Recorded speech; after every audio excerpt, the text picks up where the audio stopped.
Gita chapter 2 श्लोक number 20। न जायते मिश्र्यते वा कदाचि न्यायं भूत्वा भवितवा न भूयम् अजो नित्यं शाश्वतोऽयं पुराणो न हन्यन्ते हन्यमाने शरीरे। मतलब आत्मा के लिए किसी भी काल में न तो जन्म है न मृत्यु। वह न तो कभी जन्मा है न जन्म लेता है और न जन्म लेगा। वह अजन्मा नित्य शाश्वत तथा पुरातन है। शरीर के मारे जाने पर भी वह मारा नहीं जाता। तात्पर्य: गुणात्मक दृष्टि से परमात्मा का अणु अंश परम में अभिन्न है। वह शरीर की भांति विकारी नहीं है। कभी कभी आत्मा को स्थायी तथा कुटस्थ कहा जाता है। शरीर में 6 प्रकार के रूपांतरण होते हैं। वह माता के गर्भ से जन्म लेता है, कुछ काल तक रहता है, बढ़ता है, कुछ परिणाम उत्पन्न करता है, धीरे धीरे क्षीण होता है और अंत में समाप्त हो जाता है। किंतु आत्मा में ऐसे परिवर्तन नहीं होते। आत्मा अजन्मा है, किंतु चूंकि वह भौतिक शरीर धारण करता है अतः शरीर जन्म लेता है। आत्मा न तो जन्म लेता है न मरता है। जिसका जन्म होता है उसकी मृत्यु भी होती है, और चूंकि आत्मा जन्म नहीं लेता अतः उसका न तो भूत है न वर्तमान या भविष्य। वह नित्य शाश्वत तथा सनातन है, अर्थात उसके जन्म लेने का कोई इतिहास नहीं। हम शरीर के प्रभाव में आकर आत्मा के जन्म मरण आदि का इतिहास खोजते हैं।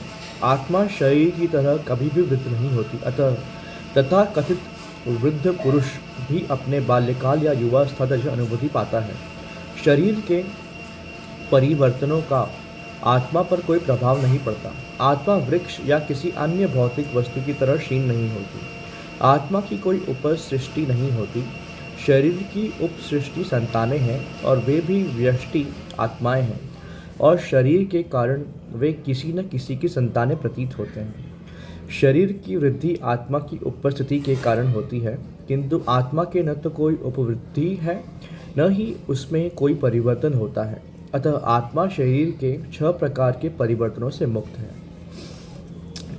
कठोपनिषद में इसी तरह का एक श्लोक आया है।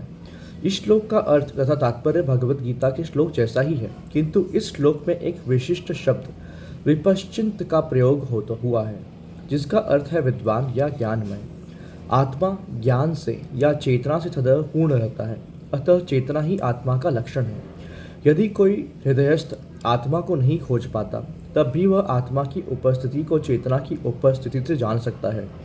कभी कभी हम बादलों या अन्य कारणों से आकाश में सूर्य को नहीं देख पाते, किंतु सूर्य का प्रकाश सदैव विद्यमान रहता है।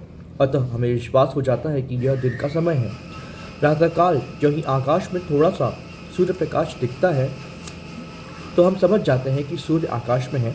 और इसी प्रकार चूंकि शरीरों में चाहे पशु के हो या पुरुषों के कुछ न कुछ चेतना रहती है, अतः हम आत्मा की उपस्थिति को जान लेते हैं। किंतु जीव की यह चेतना परमेश्वर की चेतना से भिन्न है, क्योंकि परम चेतना को तो सर्वज्ञ है, भूत वर्तमान तथा भविष्य के ज्ञान से पूर्ण है। व्यष्टि जीव की चेतना विस्मरणशील है। जब वह अपने वास्तविक स्वरूप को भूल जाता है तो उसे कृष्ण के उपदेशों से शिक्षा तथा प्रकाश और बोध प्राप्त होता है।